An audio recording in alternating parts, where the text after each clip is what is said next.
Hello everyone, this is Marco and welcome back to my channel. Today is the release day of the MICROCERATUS pack for the RubberSaurs line. This is a really fun and cute little project, and in this video I'll show you how I brought these little guys to life. But before I do so, I would like to say that I am no longer going to be the only person making RubberSaurs from now on. I've also got an extra pair of hands across the pond in the US. I will talk more about that later in the future releases, but for this time, these MICROCERATUS are still made by myself here in the UK. So let's carry on. Here is the 3D model I have sculpted. It was really fun to sculpt. I'm not showing you the whole process because I wasn't really planning on releasing these. I just sculpted it for fun, and then later on I decided why not. They're cute and adorable. I sculpted 3 different poses. The first one is in a T pose. The second one is facing one direction, and the other one is facing the other direction. Another thing to note is the leg position too, which varies with the poses. Here's a few turntables so you can have a look at them in 360 degrees. There's something about seeing Dinosaur 3D models spinning around in 360 degrees which is quite nostalgic to me. It just reminds me of the DVD extras of the Jurassic Park 3 DVD. Let me know in the comments section down below if you remember that. When I was a kid, I was obsessed with them. So we printed in 2 different materials. The main one for the rubber is a mix of resins made by Resi1. Now Resi1 contacted me and asked me if I was interested in using their material, and obviously I was. It definitely speeds up the process. Instead of having to mold and cast out of rubber, if we can directly 3D print with rubber, that is amazing. We did tons and tons of testing and we ended up using a mix of F80 and F39. Which makes it rubbery but also quite resilient. I mentioned 2 different materials. The first one is this rubber mix for the dinosaurs themselves, and the second one is straight up hard tough resin for the cages. Yes, a little cage will be included in the pack. More about that later. Before we move on to painting, I would like to say that I 3D printed all of these myself on my Elegoo Mars 2. Anyway, about painting, you'll be seeing something slightly different this time, as I'll be painting the dinosaurs in color order, instead of completely finishing one dinosaur and then moving to the next one. So I'm painting the blues and purples on one dinosaur, then I'll move on to the next one and paint the blue and purples on that one, and the same thing for the next one. Then I'll start a different color and I'll pretty much go through each and every dinosaur like that. So this first one is mainly blue and purple with some patterns which we'll be adding later. So for these rubber figures, I usually like to water down my acrylic paints a little, just so that the rubber will kind of absorb the paint a little bit more, instead of just creating a film of paint over the rubber. That might peel off, and we would never want that to happen. So this second dinosaur is mainly green, but I'm painting the blue bits in first. You'll see me switch between paint brushes like now, which helps me smooth and blend the colors in better, instead of having a harsh line between colors. This little guy right here is the most colorful one of them all.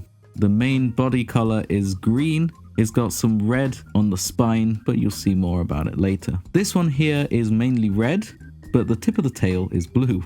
So here I am putting the green on that second dinosaur.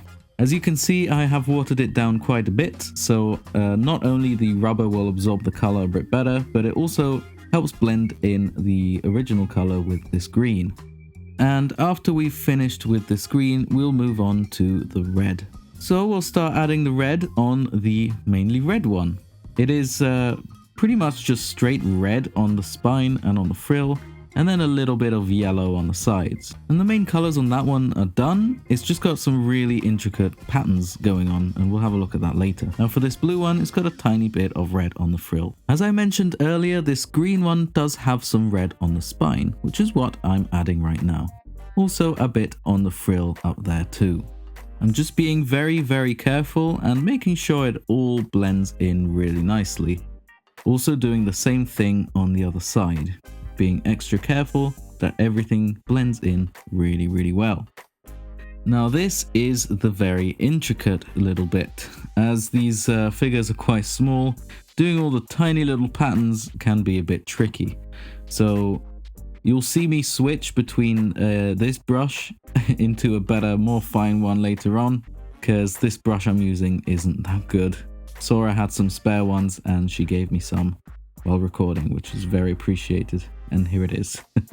So the patterns on this one are just some sort of tiger stripes going down the top of the spine, and then some on the thighs. There's a little bit of striping happening on the forearms, but then up around the shoulder area and the torso, it looks a little bit more dotty. So I'm coloring in the beak with the same color, which is kind of a gray shade, and then I color in the eyes, just solid black. I'm also adding a darker shading around the hands and the feet. I'm using solid black, and the shading gets darker further down the foot, so that includes the color of the nails.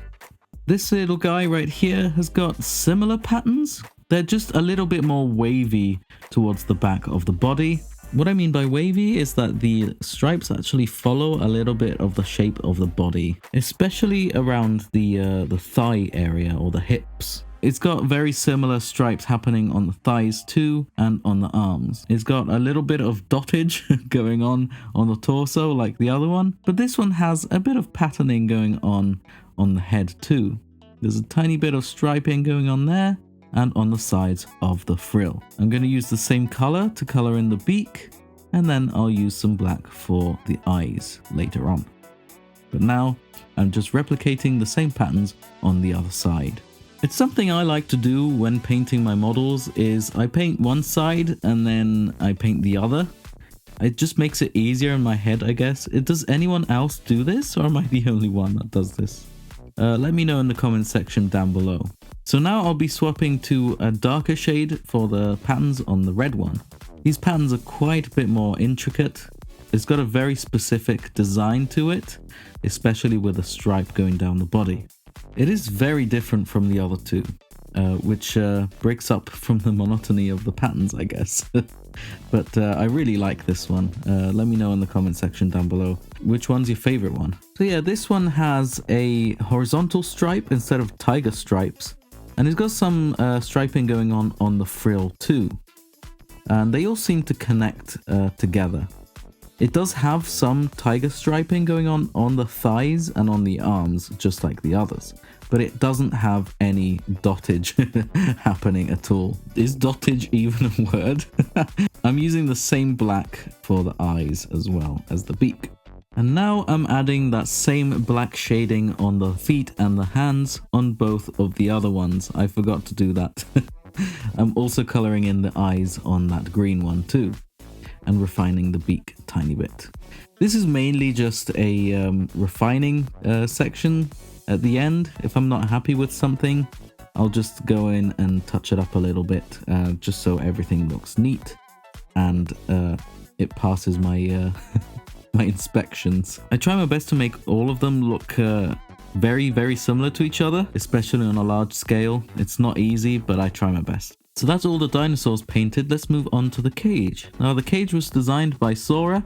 She's amazing at doing this stuff, and I think it looks great. So what I'm doing here is I'm painting it all black, which is going to be a great base color for the silver that we're going to add later on. And here it is. I'm just dry brushing the silver quite heavily. It gives it kind of an old used look. Or technically, I should have used the word weathered. There's two ways to go about this. You either paint the silver on first and then do a black wash, or you do the black first and then do a silver dry brush. Now the cage is painted, it's time for sealing. I'm using a matte sealer right there. The packaging is just a white cardboard box with a label designed on top of it. Don't worry, when packing, everything will be protected, and there's a collector card included. So here is the finished product. I think they look adorable. I love these little guys. I'm not sure why I wasn't too keen on releasing them, probably because they're not that popular. But hey, now's the chance to make them a little bit more popular, because these guys deserve some love. They look very cute. I really like how the cage turned out too. And here's some comparison shots with the RubberSaurs Compsognathus. These compies were designed by myself and the cage was designed by Sora, but these guys were actually made in America by Bradley. He's my other RubberSaurs guy who is helping me out tremendously. He is amazing. One of the best artists that I have the pleasure to work with. They're roughly in the same size range, but now let's compare them to something a little bit bigger.